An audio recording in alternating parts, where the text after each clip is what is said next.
Page 40, Part 4. The human being's modes of thinking are very manifold and individually different, but in regard to the form of the thoughts, there are only two directions, namely, the negative or positive.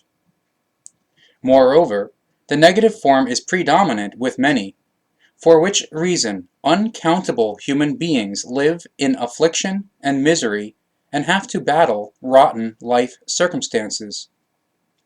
3 examples shall serve for this. There is a human being who has financial problems and feels wretched in his or her skin and situation.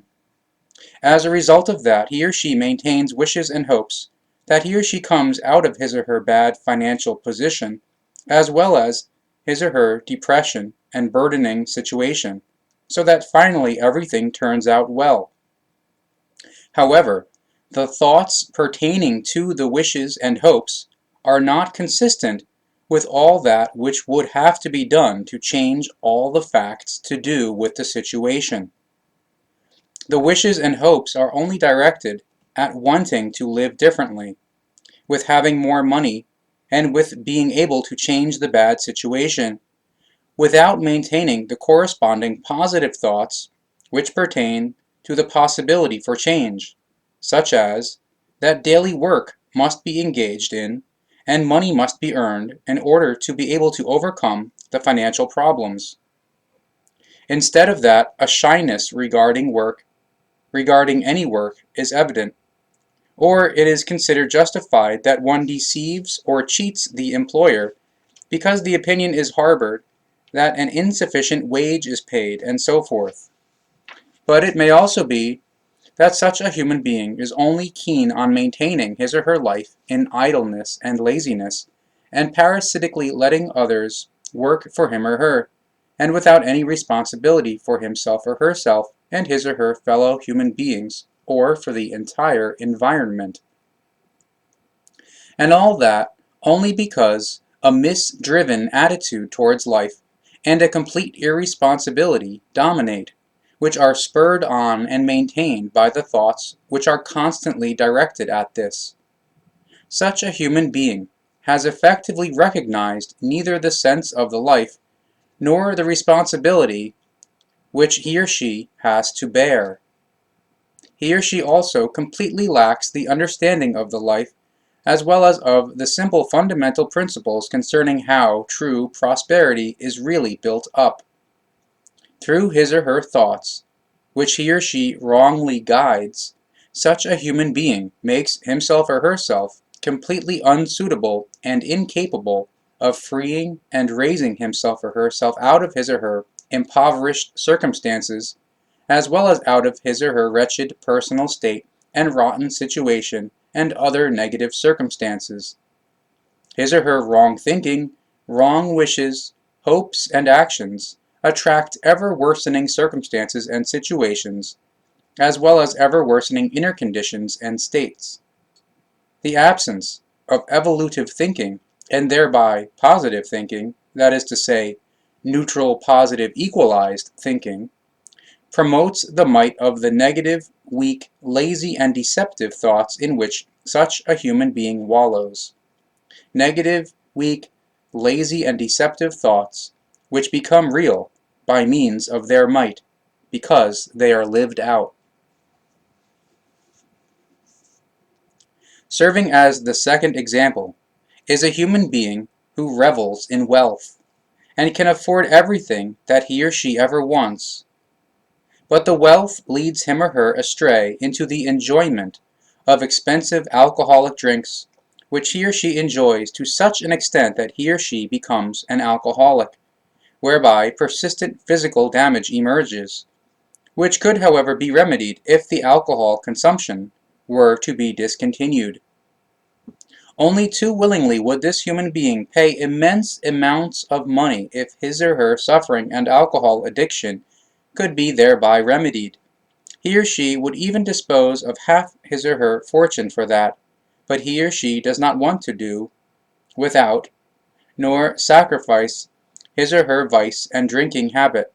He or she wants to continue to give full expression to his or her fondness for his or her addiction, and further pander to his or her weakness and non-virtue, and be healthy nonetheless. But exactly the wanting to be healthy nonetheless is impossible, because the alcohol addiction destroys and ruins everything. Such a human being who has fallen prey to alcohol is completely incapable of a good health, because his or her wrong thoughts are only directed at the fulfillment of his or her vice, not, however, with ending it again and again obtaining his or her health.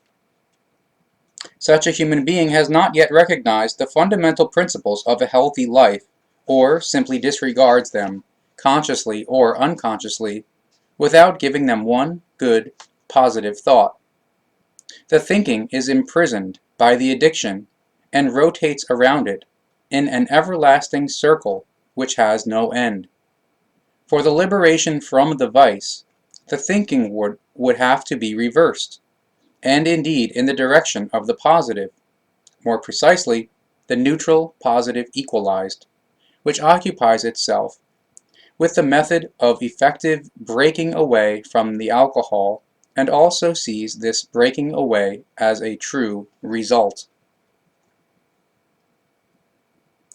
Serving as the third example is a human being who disadvantages and deceives his or her fellow human beings with crooked tricks and swindling, in order to thereby make an unlawful profit, or simply to gain advantages. The entire thinking of such a human being is always only directed at the hope of living from the purse of others, however, without lifting a finger, himself or herself, in order to earn a living in an upright wise. Such a human being is completely unsuited to prosperity and completely unsuited to being an upright member of society. And if, one day, he or she gets into trouble with the law, then he or she gives the circumstances and other human beings the blame, without knowing that he or she is the sole initiator of all the circumstances through which he or she gets caught up in the wheels of justice. His or her thinking is not directed at honesty and righteousness, rather only at that which is unhonorable and unhonest. Consequently, his or her actions also come to fruition in this form. These three examples illustrate the truth that nothing other than the human being's thoughts are decisive in how one's life and its circumstances form. Thoughts are mightfully converted into actions. Consequently, the might of the thinking determines all those circumstances and situations of life which the human being himself or herself, consciously or unconsciously, thinks up. Unfortunately, the rule is that the human being does not think consciously, but largely unconsciously. Consequently, the human being is also almost the unconscious cause, almost always the unconscious cause of those circumstances in which he or she lives. And furthermore, it is a fact that while the human being wants the good and the positive, he or she constantly prevents exactly the achievement of the good and positive, because through wrongly steered thoughts, the human being maintains wishes, hopes, and yearnings which in no wise agree with the good and positive, and therefore do not harmonize with them. However, if the human being resolves to follow the laws of the thinking, and pay attention to the might of the thoughts, to a proper and conscious degree, then everything quickly changes for the good and positive. If the consciousness is schooled to quite consciously maintain the thoughts, and, indeed, in a neutral, positive, equalized kind and wise, then a controlled guiding of the thinking very quickly becomes apparent, whereby these thoughts can be realized into consciously determined acts and deeds, and so forth, through the might of the thoughts. The circumstances of the life are very often extremely complicated, and the thinking, as a rule, is extraordinarily deeply rooted, just as are the requirements for happiness, which the human being creates himself or herself. This refers to inner happiness, from which an equalized psychical state results. A happiness which guarantees calmness, love, peace, harmony, and freedom, and which is not dependent on external circumstances, rather solely on the inner state, on an inner state of equalizedness and harmony.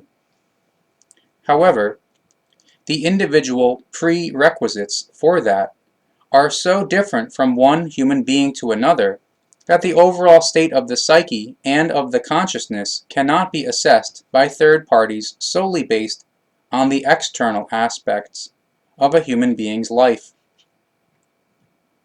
Even psychoanalysts are not able to comprehensively fathom the inner nature of a human being because they cannot recognize its state. The appearance may deceive. Consequently, one human being therefore appears to be honest, open, and helpful, while that same human being, however, suffers deprivation. However, another may be unhonest and sly and can nonetheless build up extreme prosperity. If this is superficially viewed, and only an ordinary conclusion is drawn from it, then it appears that the honest, open, and helpful one fails directly as a result of his or her virtues, while the unhonest and sly one, achieves success as a result of his or her unvirtues. This, however, is a fallacy, and the result of an effectively only superficial judgment, the precondition for which is that the honest human being lives in complete virtuousness, and the unhonest one in complete corruption. If, however, everything is regarded in light of the truth, in a deeper knowledge in which the lived practical experience comes to the fore, then the premature judgment proves to be erroneous. As a matter of fact, both human beings harvest their own sorrows and joys, thus both the honest one as well as the unhonest one. The situation of the honest human being is that he or she obtains the good success and good results of his or her honest, open, and helpful thinking and actions, while, however, he or she is plagued by certain vices and habits which he or she is not able to overcome, because, as is known, there is no human being requiring evolution who is without errors. The vices of the honest one may be subtle and be completely absent in the unhonest one, yet this unhonest one also has his or her suffering to bear. If the honest human being harvests the living, practical experience of his or her suffering, which is produced by his or her vice or the habit which oppresses him or her, then this is also the case with the unhonest human being, namely, that the human being, and this is absolutely certain, is not able to achieve any inner contentment, inner freedom, and inner harmony, with the result that no honest feelings of love or happiness can come about, which, in contrast, is possible for the honest, open, and helpful one, and indeed also if he or she is plagued by certain vices or habits.